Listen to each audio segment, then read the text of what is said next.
Western Ghats, Pullachiyil, India's first no wall sharing senior living apartments, lowest maintenance cost. நீங்க நினைச்சு பார்க்க முடியாத life, நீங்க நினைச்சு பார்க்காத விலையில just rupees 30 lakhs. தன்னுடைய உயரம் என்ன என்று தெரிந்து கொண்டு செங்கோட்டையன் செய்கிறாரா இல்லையா அப்படின்னு தெரியல. செங்கோட்டையன் இப்படி இதுக்கு முன்னாலெல்லாம் செய்யக்கூடிய ஆளானா இல்லை. அப்போ யாரோ உசுப்பேத்தி விட்டு செய்கிறாரா என்ற கேள்வி தானே வருது. யார் சார் உசுப்பேத்தி? திடீர்னு அங்கங்கே நிறைய நிலம் வாங்கி போட்டிருக்காரு என்று சொல்லி ஒன்று அம்பலமாச்சு. அது எஸ்பி வேலுமணியினுடைய தொகுதியான தொண்டாமுத்தூரில் இருக்கிற தொண்டாமுத்தூர் வட்டாட்சிக்கு உட்பட்ட இடம். அப்படி பார்த்தா இந்த 12 ஏக்கர் 11.25 வரும் சேர்ந்து அதனுடைய விலை 100 கோடி ரூபா. அதில் அவர் சொல்லும் பொழுது ஆங்கில அறிக்கையில் 40 லட்சம் சொச்சம் எல்லாம் போட்டு இவ்வளவு ரூபாயை நான் கட்டண பதிவாகவும் வரியாகவும் கட்டியிருக்கிறேன்னு சொல்லியிருக்காரு. தமிழ் அறிக்கையில் இருக்கா? இருந்துதான். தன் வாக்கு மூலம் ஒன்று கொடுக்கும் அளவுக்கு அண்ணாமலை தள்ளப்பட்டார்னா அண்ணாமலை தான் மாபெரும் கிங்கு என்று சொல்லி கொண்டிருந்ததெல்லாம் உடைஞ்சிருச்சா? இதை பற்றியும் சேர்த்து நீங்கள் இதுவரை நம்பின ஆள் இது மாதிரி ஒரு களவாணி பாருங்க, அவருக்கு திமுகட்டிருந்து பணம் வந்துச்சு என்று கூட அமித்ஷாட்ட சொன்னாரோ என்னமோ எடப்பாடி. சொல்லக்கூடியவர் தானே, சொல்லாதவர் இல்லையே. 2019ஆம் ஆண்டில் உள்ள அந்த மக்களவை தேர்தலிலும் சரி, 2021 நடந்த சட்டமன்ற தேர்தலும் சரி, பாஜக என்ற ஒன்றிய அரசில் ஆட்சியில் உட்கார்ந்திருக்கக்கூடிய ஒரு பெரிய கட்சியினுடைய கூட பேச்சுவார்த்தையில் அவர்கள் சொன்னதற்கு இணங்கவில்லை எடப்பாடியார் என்பதுதான் எடப்பாடியார். அது ஒரு பக்கம் நீங்கள் டீட்டெயிலாக சொல்லிட்டீங்க. ஆனால் அவர் திரு அமித்ஷா அவர்களை பார்த்துட்டு வெளியே வரப்போ காரில் வராரு, இந்த கர்ச்சீஃபை இங்கே மறைச்சி வச்சுட்டு வராரு, அதை பிரதானப்படுத்துகிறாங்களே, அதுக்கு என்னவா இருக்கும் நீங்கள் நினைக்கிறீங்க? அது ஏன் அப்படி பண்ணணும்? வியூக அமைப்பாளருடன் பேசுவது உரையாடல் தானே, கலந்த ஆலோசனை தானே, அது ஒப்பந்தம் இல்லையே. அதனால் கூட்டணி மலர்ந்து விட்டது என்று சொல்வதற்கான நியாயம் இல்லையே. அதனால இதை கூட்டணின்னு நினைச்சிடக்கூடாது, நமக்கு வேற ஒரு ஆப்ஷனும் இருக்கு என்று பழனிசாமி மனதில் நினைத்து கொண்டு மறைத்துக்கிட்டாரான்னு நமக்கு என்ன தெரியும்?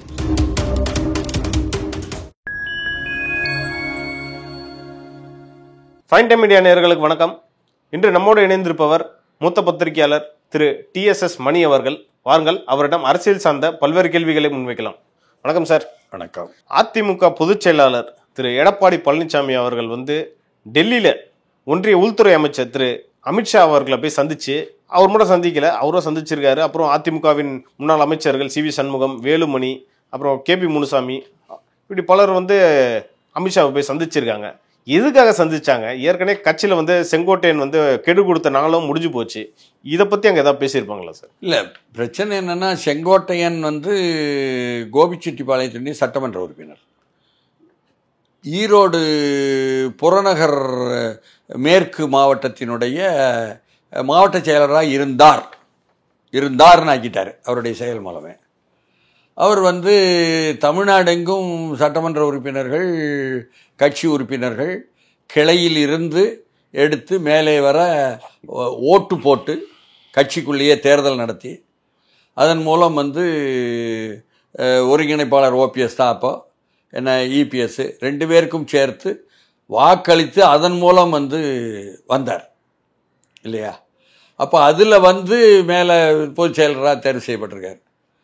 அப்படிப்பட்டவரை பார்த்து கெடு வைக்கிறதுன்னு சொன்னால் அது ஒரு சிரிப்புக்குரிய செய்தி. அது அப்போ தன்னுடைய உயரம் என்ன என்று தெரிந்து கொண்டு செங்கோட்டையன் செய்கிறாரா இல்லையா அப்படின்னு தெரில.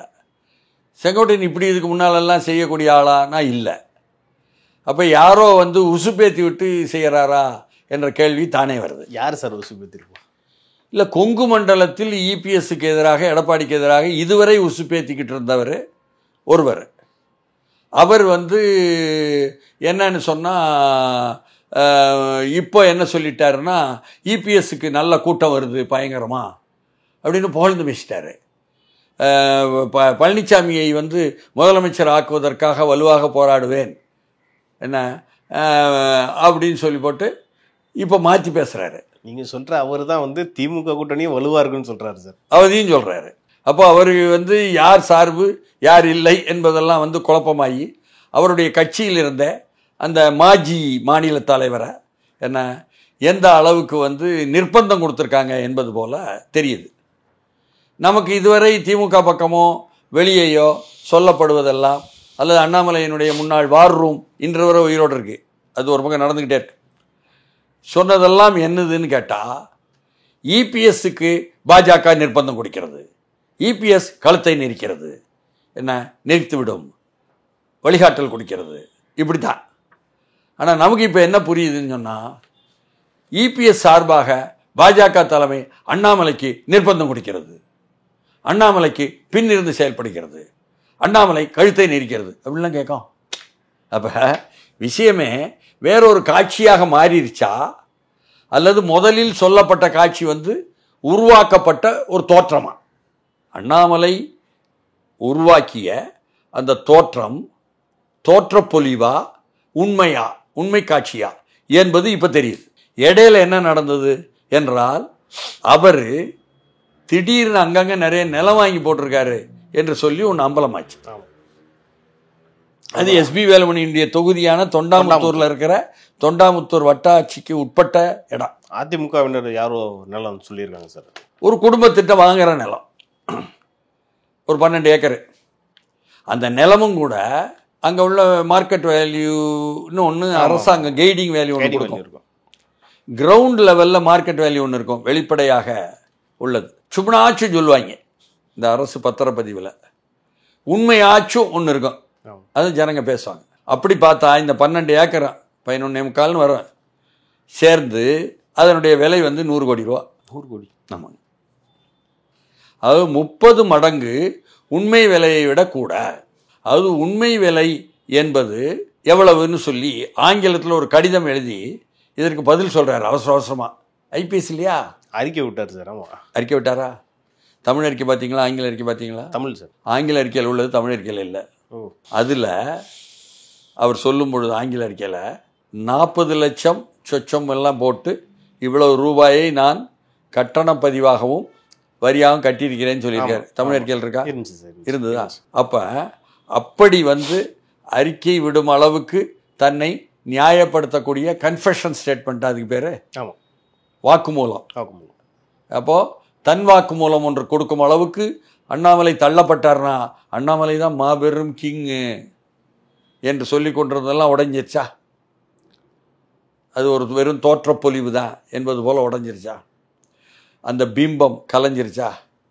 அண்ணாமலையை ஏற்றுக்கொண்ட ஒரு சாரார் கொங்கு வேளாள கவுண்டர்லேயே உண்டு, அதனால் எடப்பாடிக்கு எதிராக அணி கட்டப்படுதுன்னு சொல்லிட்டு இருந்ததெல்லாம் இப்போது.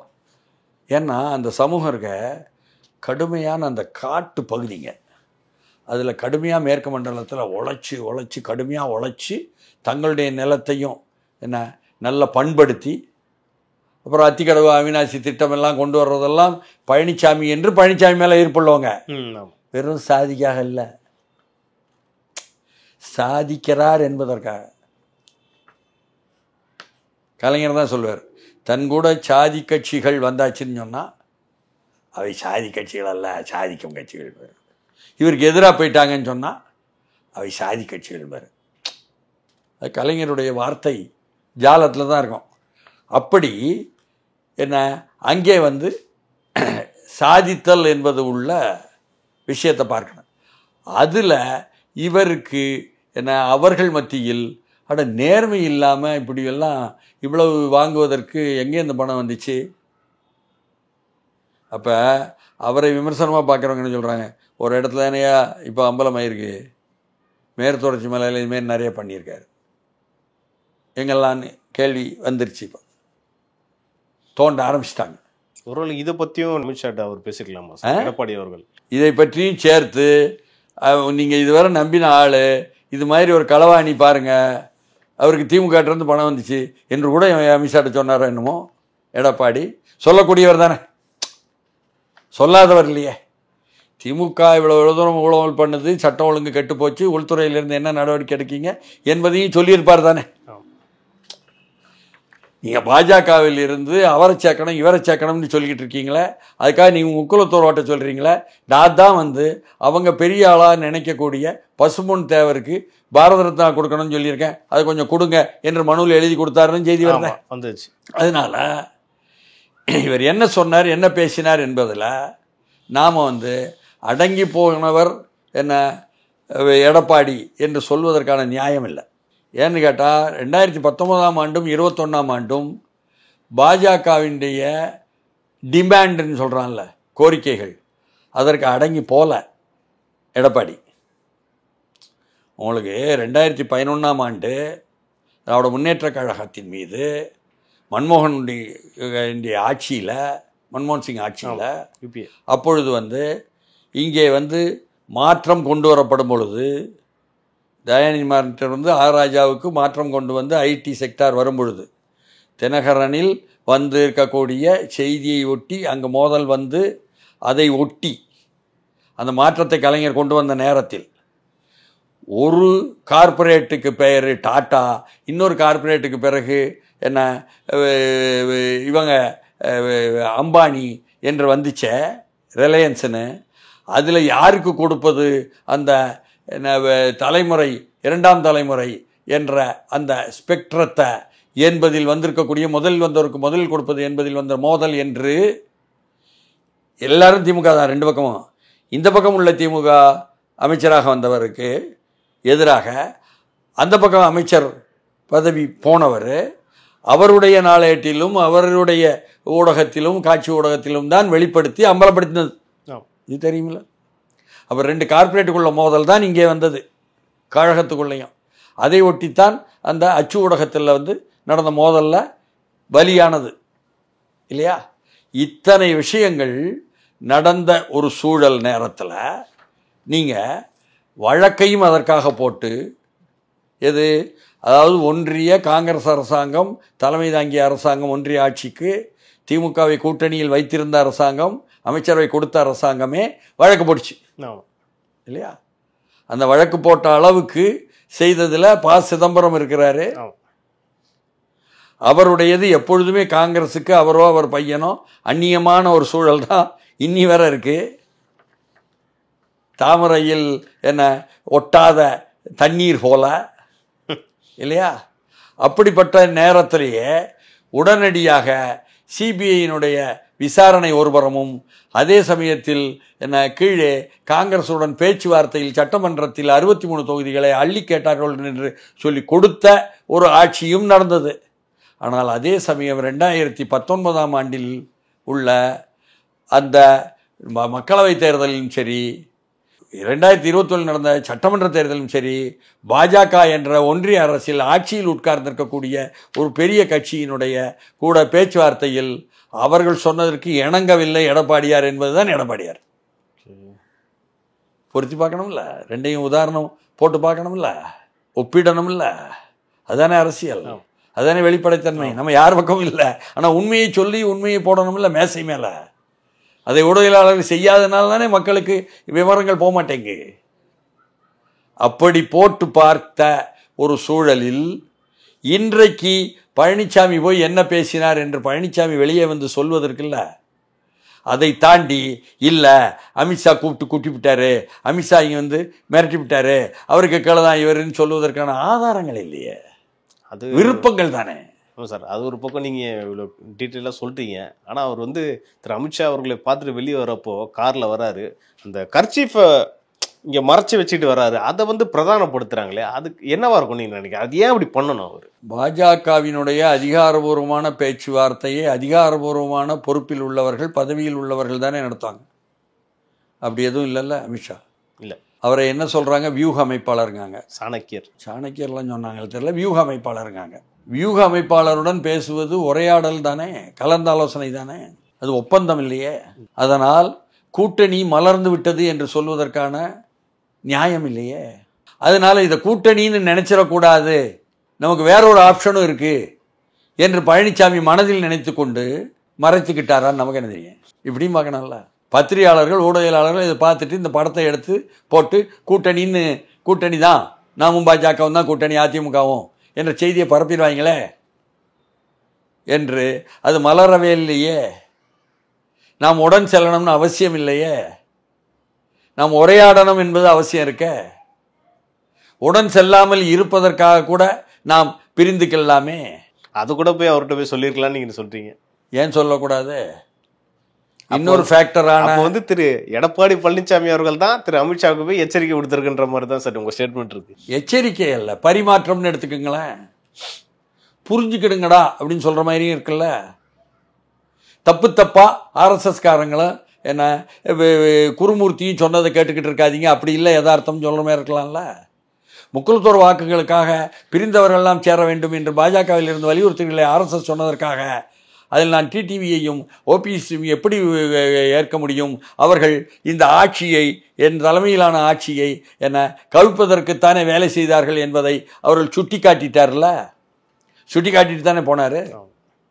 அப்போ பாதுகாத்ததே நீங்கள் தான், ஆளுநர் மூலமாக எங்களை கவிழ்க்காம என்பதையும் சொல்லி நன்றின்னு சொல்கிறார்ல. அதுக்கு அதான் அர்த்தம். ஆனால் விகேஎஸ் சொல்லலைல்ல, சசிகலாவை பற்றி சொல்லலைல்ல. சசிகலா ஆரம்பத்திலிருந்து ஒன்று சேரணும் எல்லாரும் என்று மட்டுமே அம்மாவினுடைய வழிகாட்டில் அதிமுகவுக்கு தான் வலுப்படுத்தணும் என்று சொல்லிக்கிட்டே இருக்காங்களே, அவங்க செயலில் இப்படியெல்லாம் டிடிவியோ ஓபிஎஸ்ஓ சொன்ன மாதிரி இவருடைய பழனிசாமியுடைய வார்த்தையில் முத்திரை வாங்கலல்ல. அந்த நன்றிக்கு இதுதான் அர்த்தமா சார்? எனக்கு தெரியாது. அப்போ சசிகலாவை மட்டும் அங்கீகரித்து கொண்டு அதன் மூலமே நீங்கள் சொல்லக்கூடிய முக்குளத்தோர் வாக்குகளை வாங்கிவிட முடியும் என்பதையும் கூட பரிமாறி இருக்கலாம்ல. ஏன்னா அவர் சொல்றாரு, ஒன்றிய பாஜக அரசனால தான் வந்து அங்கே அதிமுக ஆட்சி காப்பாற்றப்பட்டுச்சு, அதுக்கு நன்றின்றாரு. இன்னொரு பக்கம் திரு டிடிவி அவர்கள் என்னன்னா எம்எல்ஏனால தான் இந்த ஆட்சி காப்பாற்றப்படுதுன்னு சொல்லியிருக்காரு. நீங்கள் சொல்கிற எக்ஸ்பிளனேஷன் பார்த்தா ஒரு பொருந்து போகுது, வித்தியாசமாக இருக்கே. அதனால் நாம் அனைத்து விதமான விவரங்களையும் எடுத்து பார்க்கணும். அது மாசியத்துங்க சொல்வார், you have to find the truth from facts மாதிரி. தரவுகள் விவரங்களில் இருந்து உண்மையை தேடும்பார். அதனால் எல்லா உண்மைகளையும் எல்லா விவரங்களையும் தூக்கி மேசையில் போட்டுட்டு தான் நம்ம தேடணும், அறகுறையாக பார்க்கக்கூடாது. அதனால் இப்போ வாய்ப்பே சசிகலாவை அங்கீகரித்து கொள்ளலாம் என்ற ஒரு வாய்ப்பாகவும் இதை புரிந்து கொள்ளலாம்ல மொழியில். இதுவரை சசிகலாவும் ஓபிஎஸும் சசிகலாவும் டிடிவியும் பிளவுபட்ட பிறகு சந்தித்ததாக வரலாறு இல்லையே. அதிமுக வலுப்படுத்த வேண்டும் என்று தானே தொடர்ந்து விகே சசிகலா சொல்றாங்க. தனித்தனியா சொல்றாங்க, யாரும் ஒன்றிணைஞ்சு சொல்லல. அவர்கள் ஒன்றிணையணும்னு சொல்லிட்டு இருக்காங்க, இவங்க அதிமுக வலுப்படுத்த வேண்டும் சொல்றாங்க. ஆனா அவர்கள் செயல்கள் மூலம் வலுவை உடைக்க வேலையை பார்த்துருக்காங்க. இப்படி வரலாற்றை தொகுப்பான்ல தொண்டனும் போய் அலுவலகத்தை உடைச்சார்னு ஒருத்தரை பற்றி பேர் இருக்குங்கும் பொழுது அதை ஏற்பானா உணர்வு கொண்ட தொண்டன். இப்படிலாம் பல்வேறு விஷயங்கள் இருக்கு. நம்ம யாருக்கும் சாதகமும் இல்லை, யாருக்கும் எதிராகவும் இல்லை. ஆனால் இந்த விவரங்களை தூக்கி போட்டு நாம் பரிசீலனை செய்ய வேண்டும் என்ற நிலையில். சிறப்பு சார். இப்போ அதிமுகவில் இத்தனை விஷயம், இதுக்குள்ளே இவ்வளோ அரசியல் இருக்கான்றதை நீங்கள் ரொம்ப தெளிவாக சொன்னீங்க. இப்போ அடுத்தடுத்து அதிமுகவில் பல சம்பவங்கள் நடக்க வாய்ப்பு இருக்குது. அதை பற்றி நம்ம அடுத்தடுத்த நிகழ்ச்சிகளில் மீண்டும் இதை பற்றி விவாதிப்போம் சார். நன்றி சார். வணக்கம்.